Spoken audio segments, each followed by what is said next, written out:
데이터를 분석했는데 어떻게 보느냐에 따라 결론이 완전히 뒤바뀌는 그런 경험 혹시 있으신가요? 오늘은요, 진짜 노련한 연구자들조차 가끔씩 발목을 잡히는 아주 흥미로운 통계의 함정, 그 퍼즐을 같이 한번 풀어보려고 합니다.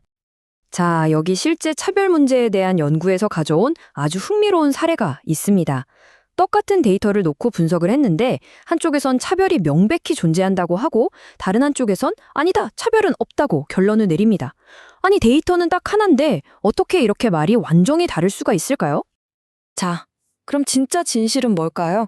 편견이 있다는 걸까요? 없다는 걸까요? 근데 놀라운 건 뭔지 아세요?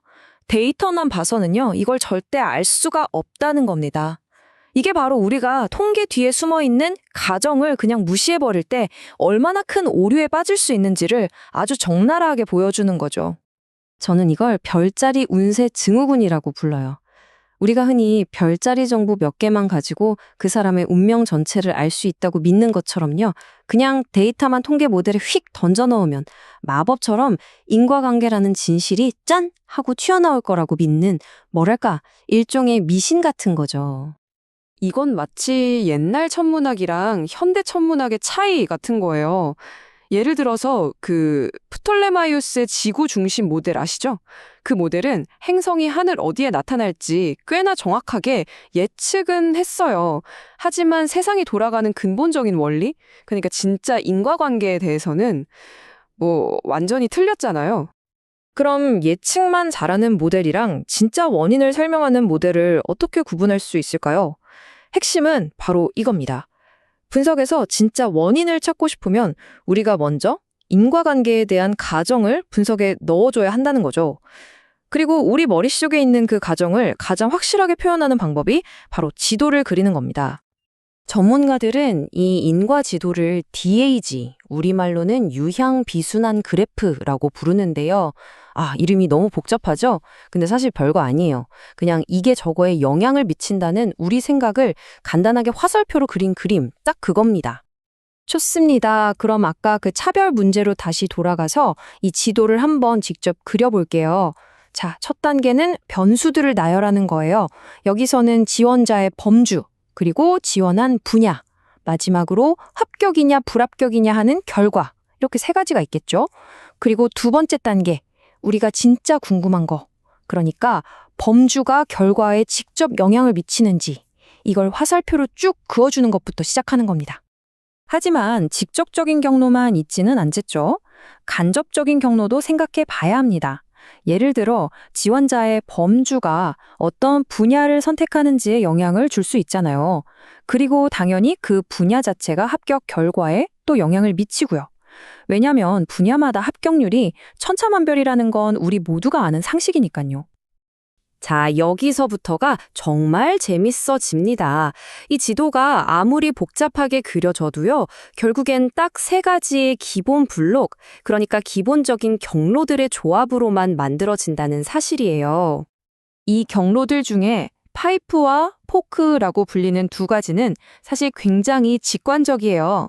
예를 들어 파이프는 X가 Z를 만들고 그 Z가 다시 Y를 만드는 뭐랄까 일종의 연쇄 반응 같은 거죠. 여기서 중간 다리 역할을 하는 Z의 영향을 빼버리면, 즉 통제해버리면 X와 Y의 연결이 끊어지는 건 너무나 당연하겠죠? 포크도 마찬가지 원리입니다. 하지만 이 세 번째 경로, 바로 충돌자, 클라이더는 우리의 상식을 완전히 깨부숴버립니다. 왜냐면 이 충돌자를 통제하면 정반대의 일이 벌어지거든요. 오히려 없었던 연결이 새롭게 생겨나 버려요. 그것도 진짜 인과관계가 아닌 완벽한 가짜, 통계적 연결이 말입니다. 바로 이게 모든 문제의 핵심이에요. 이 원리를 아주 잘 보여주는 예시가 있어요. 성공한 식당들을 한번 생각해 볼까요? 성공하려면 위치도 좋아야 하고 음식, 맛도 좋아야겠죠. 이 두 가지 원인이 성공해서 계속 영업한다는 하나의 결과를 만듭니다. 자, 여기서 만약 우리가 성공한 식당만 골라서 본다면, 즉, 이 성공이라는 충돌자를 통제하면 어떻게 될까요? 재밌는 현상이 나타나요. 음식이 맛없는 집은 여긴 위치가 기가 막히구나 싶을 거고, 위치가 별로인 집은 와, 여긴 음식이 정말 맛있나 보다 라고 생각하게 되겠죠. 결국 음식 맛과 위치 사이에 실제로는 없던 마이너스 상관관계, 즉 가짜 연결이 생겨나는 겁니다. 자, 그럼 이제 이 충돌자라는 아주 이상하고 강력한 규칙을 가지고 우리가 맨 처음에 던졌던 그 질문, 차별 문제의 퍼즐을 한번 풀어보겠습니다. 우리 지도에 아직 빠져있는 마지막 퍼즐 조각이 하나 있습니다. 바로 지원자의 실력처럼 우리가 데이터로는 직접 볼 수 없는 그런 변수 말이에요. 한번 생각해 보세요. 당연히 지원자의 진짜 실력은 어떤 분야에 지원할지, 그리고 최종 결과가 어떻게 될지 이 두 가지 모두에 영향을 미치겠죠. 자, 이 실력이라는 변수를 지도에 딱 추가하는 순간, 아하! 하고 모든 게 명확해집니다. 바로 그 전공 분야라는 변수가 충돌자였다는 사실이 드러나는 거죠. 왜냐? 지원자의 범주와 우리가 볼 수 없었던 실력이라는 두 개의 화살표가 전부 전공 분야라는 한 점으로 모여들고 있었기 때문입니다. 이게 바로 그 분석이 왜 잘못됐는지를 보여주는 결정적인 증거입니다. 연구자는 그저 전공 분야라는 변수를 통계적으로 통제했을 뿐인데 자기도 모르는 사이에 충돌자의 스위치를 켜버린 거예요. 그 결과 지원자의 사회적 범주와 눈에 보이지 않는 실력 사이에 있지도 않은 가짜 통계적 연결이 생겨나 버렸고 이게 전체 결과를 엉망으로 오염시켜서 진짜 차별 효과를 완전히 숨겨버린 겁니다. 다시 한번 생각해 보세요. 우리가 이 인과지도를 그리기 전에는 똑같은 데이터를 보고도 서로 정반대인 두 개의 답 앞에서 완전히 길을 잃었었잖아요. 이것이야말로 인과관계에 대한 가정이 없는 순수한 통계 기법만으로는 절대로 진실에 도달할 수 없다는 걸 보여주는 아주 강력한 증거라고 할 수 있습니다. 자, 이 모든 과정을 통해서 우리가 얻을 수 있는 가장 중요한 단 하나의 교훈이 있습니다. 바로 이겁니다. 원인을 넣지 않으면 원인이 나오지 않는다. 데이터에서 인과관계라는 귀한 결론을 공짜로 얻을 수는 없다는 뜻이죠. 세상이 어떻게 돌아가는지에 대한 우리의 가정을 먼저 명확하게 밝힘으로써 그 대가를 치러야만 하는 겁니다.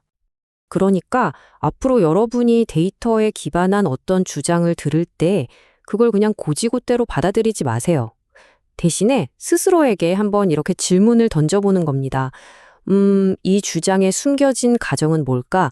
이 데이터를 분석한 사람의 머릿속에 있는 인과지도는 과연 어떤 모습일까? 하고 말이죠.